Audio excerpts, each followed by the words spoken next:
Hi friends, బాగున్నారా? Welcome to my channel Hariprasad Harivi. ఈరోజు చాలా సంతోషంగా ఉందండి, ఎందుకంటే నేను నా స్టూడెంట్. పార్వతీపురం మన్యం జిల్లా కొమరాడ మండలంలో మాదలింగి అనే గ్రామంలో హై స్కూల్ హెడ్ మాస్టర్గా నేను వర్క్ చేశాను, మీకు తెలుసు. అయితే తిను నాకు బెస్ట్ స్టూడెంట్ అనమాట. ఆ ఊర్లో చాలా చాలా బాగా చదివే ఒక అమ్మాయి. తను త్రిబుల్ చేసింది, న్యూజివీడ్లో త్రిబుల్ చేసి మమ్మల్ని చూడటానికి ఇక్కడికి రావడం జరిగింది.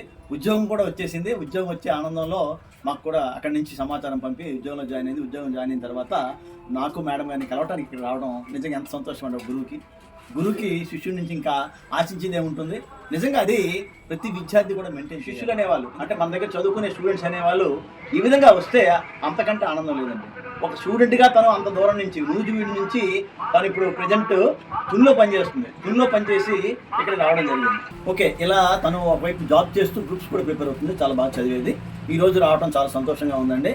అయితే మా పాఠశాలలో చదివేటప్పుడు గార్డెనింగ్ అనేది చాలా బాగా చేసేవాళ్ళం. ఎలా చేశానో మీకు ఒక వీడియో కూడా నేను చెప్పాను, వీడియోలో మా టీచర్స్ వచ్చేటప్పుడు. అయితే తన మాటల్లో విందాం ఎలా చేసాం ఏంటనేది. తను కూడా ఒక టీంలో మెంబరు, లీడర్ కూడా. అందుకు ఏంటమ్మా నీ ఒకసారి డీటెయిల్స్ చెప్పు. మాకు ఇలా స్కూల్లో చదివేటప్పుడే పర్యావరణం గురించి, పరిశుభ్రత గురించి చాలా చక్కగా చెప్పేవారు. అలాగే అది చెప్పడమే కాకుండా మా చేత ఆచరింప చేయడం కోసం వారంలో ప్రతిరోజు ఒక టీం ఉండేది. 7 వారాలు 7 టీంలు ఉండేవి. అలా నాది సోమవారం, నాది నార్మల్ బౌర్లా నా టీం పేరు. అలా సుందర్లాల్ బహుగుణ, జగదీష్ చంద్రబోస్ అని అలా నీలాని ఒక్కొక్క గ్రూప్కి ఒక్కొక్క పేరు పెట్టేవారు. ఆ సోమవారం వచ్చేటప్పటికి మొత్తం డ్యూటీ మేమే చేయాలి. అక్కడ పరిసరాలు పరిశుభ్రంగా ఉంచుకోవడం నుంచి, చెప్పులు లైన్లో పెట్టుకునే క్రమశిక్షణ నుంచి అన్ని పనులు మేమే చేసుకోవాలి. ఎక్కడ ఏ కాగితం కనిపించినా ఏం చేసినా మేమే క్లీన్ చేసుకోవాలి. ఇంకా మొత్తం మాదే ఆ రోజు డ్యూటీ. తుడుచుకోవడం నుంచి అన్ని నీట్గా ఉంచుకోవడం వరకు అంతా మాదే. మాకు ఇండివిజువల్గా ఎవరి పేరుతో వాళ్ళకి ఒక మొక్క ఉండేది. ఆ మొక్కను మేమే ప్రతిరోజు పరిరక్షించుకోవాలన్నమాట. దాని చుట్టూ గడ్డి మొలిచినా కానీ ఏది చేసినా కానీ మేమే చూసుకోవాలి. ఇంకా క్రమశిక్షణ నుంచి అన్నీ సారే నేర్పించారు చిన్నప్పటి నుంచి. అందుకే మేము ఇప్పుడు ఇంత పర్యావరణం పట్ల ఎంత దినిగా ఉన్నాం, శ్రద్ధగా కానీ పరిశుభ్రంగా ఉంచుకోవడం కానీ ఆటల పట్ల.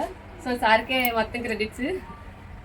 చూసారా ఫ్రెండ్స్, అంటే మనం విద్యార్థి దశ నుంచే విద్యార్థులకి పర్యావరణం మీద, అలాగే ఈ ఆర్గానిక్ మొక్కల మీద మనం అవగాహన కనిపిస్తే డెఫినెట్గా వాళ్ళ పిల్లలకి, అలాగే వాళ్ళ ఫ్యూచర్ చూసుకుంటారు ఆ విధంగా.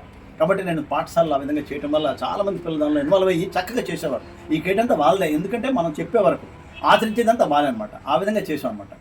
చూసారు కదా ఫ్రెండ్స్, ఒక స్టూడెంట్ వచ్చి ఈ విధంగా మనకి అక్కడి నుంచి వచ్చి విజిట్ చేయటము, అది అలాగే మన ఆశీస్సుల కోసం రావటం నిజంగా సంతోషం కదా. వీడియో నచ్చిందా? వీడియో నచ్చితే లైక్ చేయండి, షేర్ చేయండి, సబ్స్క్రైబ్ చేసుకోండి. Thank you friends.